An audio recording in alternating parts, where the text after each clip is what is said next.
There continues to be a great deal of discussion regarding the appropriate level of interaction between healthcare providers and the biopharma industry. In 2008, Massachusetts passed the so-called gift ban law that requires companies to report to the state expenses attributable to these interactions.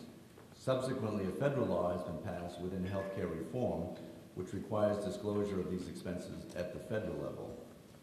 Are you willing to consider repealing the Massachusetts law in light of the federal action?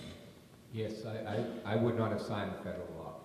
Given what this governor did in 2007 to encourage biotechnology and the life sciences industry to grow, it made no sense to turn around a year later or a year two later and put the onus on the companies and mostly the medical profession and treat them like we're treated as politicians, as if they're guilty of making a sin because they grabbed a pen or someone has given them a meal.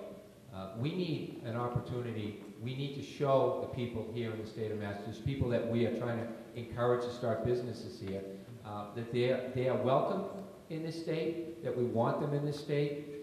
We have a convention center. We want that convention center to grow. We want to bring people to this state, and treating them, maybe this is too harsh a word, as if they're criminal or what they're doing is criminal activity because they're attending or they're going to a dinner or they're trying to find what the best solutions are for their patients, I think is wrong. I wouldn't have signed it, and I will work to repeal it. Mr. Patrick. I think there are two issues here, Bob, and I'm trying to be quick.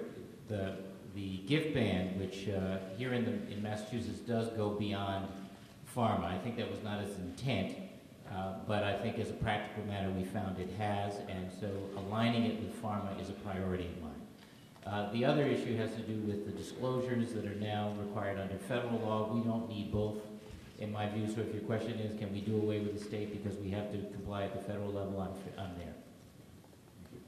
Okay, thank you. Mr. Baker?